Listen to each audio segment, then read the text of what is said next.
big brands than focusing on little bits and pieces of high quality wine. And it seemed to me that Jacobs Creek was an enormous opportunity. And my recollection is right. I think in 1990, Jacobs Creek was just approaching 500,000 cases of wine, domestically and internationally.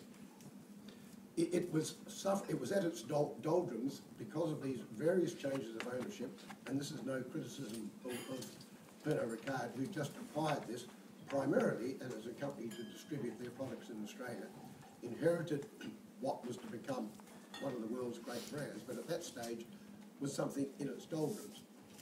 And it was quite clear that something, if we wanted Jacobs Creek to survive, we really needed to do something about it. And this is where Bernard Hickin starts to come into the equation, because Bernard's history with Orlando goes back to the day that Jacobs Creek was launched, which coincides with the involvement of Stephen Cooch, who on the other side from production had looked after the marketing.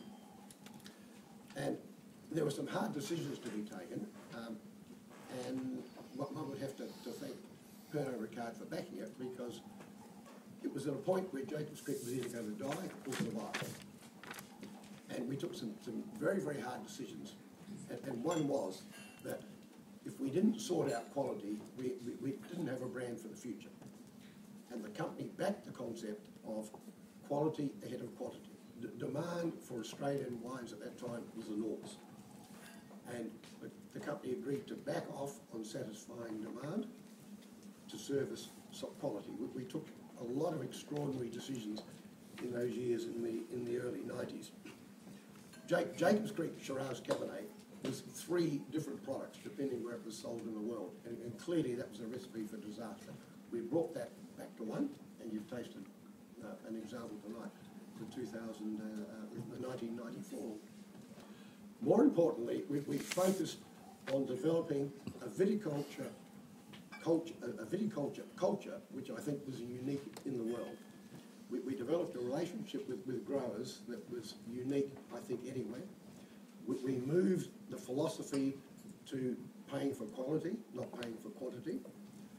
We divided up our growers' vineyards into blocks. We actually identified something like 3,000 individual grape-growing blocks amongst our growers and treated those individually. And because we adopted the 2-ton box system, the unit that Orlando was buying was always not semi-trailer loads of grapes, but 2-ton lots. We turned a big company into a big boutique. And that is what built, I think, rebuilt Jacobs Creek. This philosophy behind getting things right in the vineyard. Now, step 1 was identifying the blocks. Step 2 was something which Bernard championed, which was winemakers working in the vineyard. We employ lots of casual winemakers at vintage time.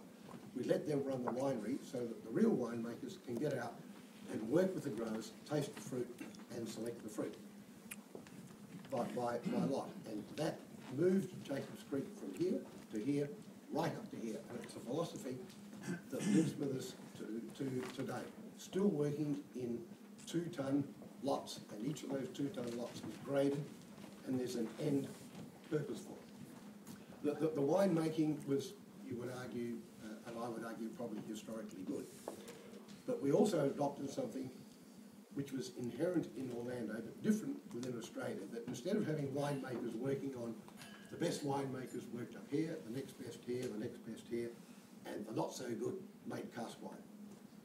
We developed a horizontal system, so the person who made Steingarten also made Jacobs Creek Reserve Riesling, also made Jacobs Creek Core Riesling. So the philosophy behind the Riesling winemaking ran this way, not that way. And it gave a guarantee of quality all the way through. Now, this all sounds, in hindsight, simplistic. And to be frank, my role in this was not great, because it relied on lots of great viticulturists, lots of great winemakers. I guess I was the disciplinarian. I have a view about the importance of quality, the importance of style, which is shared throughout the organisation, but there needs to be somebody with a stock whip. But it's a stock whip that has to be tempered, because if you want to have a great wine company, you need to have really great people working in the vineyard and working in the winery. And the skill is to attract people who are young and bright, with a whole lot of bright ideas, who want to redevelop the world. And it's important that you don't kill that off. But at the same time, we're making Jacobs Creek. And Jacobs Creek has a style and a philosophy behind it. So there's a balance behind encouraging people with great initiative, but still producing something which fits to the style. And to this day, we have this philosophy of bringing in these young people who think outside the square, but still understand quite where Jacobs Creek sits.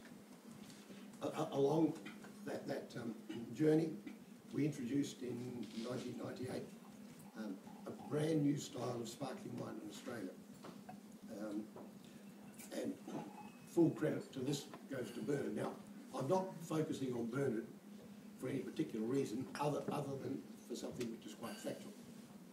When Bernard, in 1994, if I'm not incorrect, took on the reins of being in charge of white wine making and sparkling wine, we had this challenge of producing a new kind of sparkling wine, something that was different. Nobody had ever attached a sparkling wine to a table wine brand. And it was done by producing something which was a first for Australia. It was not a poor copy of champagne. It was an attempt to develop something which was truly Australian, that was based around the flavour of the grape, and has been extraordinarily successful around the world, and I guess particularly in this country.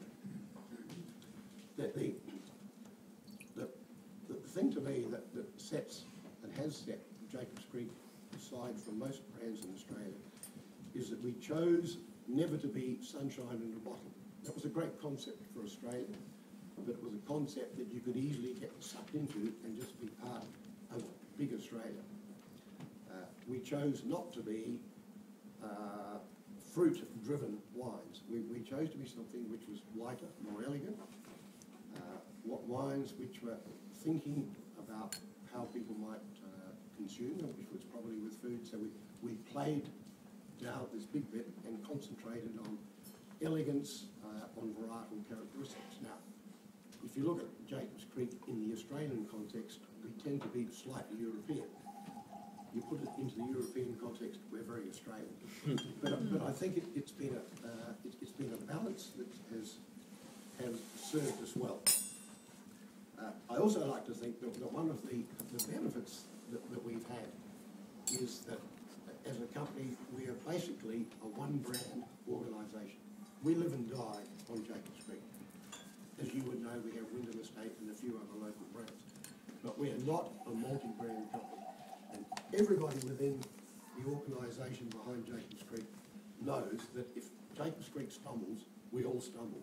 So everybody is focused. If Jacobs Creek stumbles, you can't switch to another brand and say, well, that's not working, I'll move here. So there's this unbelievable loyalty behind Jacobs Creek, that it's not just the viticulturists, it's not just the winemaking people, it's not just the marketing people. It's right throughout the organisation is a belief that we have something which is not only important, but it's different and it's extremely successful. And I would have to say, from my point of view, that I'm extraordinarily proud of what we have collectively done for Jacobs Creek, and for which, in truth, I'm a small part. And in fact, quite honoured to be allowed to have that opportunity. I should now say something about Bernard. This is not, you might be farewelling me, there's a lot of people in this room would say, thank Christ. There are other people who would say, well, thank God we're getting Bernard. But if one is frank about this, what's happening at the moment is a change in figurehead. For the last 4 years, Bernard Hickin has been the chief winemaker for Orlando and in charge of the wines. I've still remained the figurehead for Jacobs Creek. There has been what I consider to be a very responsible transition of responsibilities. Bernard and I have worked together for 20 years, remarkably closely. We share lots of things, not haircuts. Importantly, we share a passion for wine, a passion for Jacobs Creek, and a commitment that second best is never good enough, that we'll try and try again until we get it right. Perhaps more importantly, we also share the same sense of humour.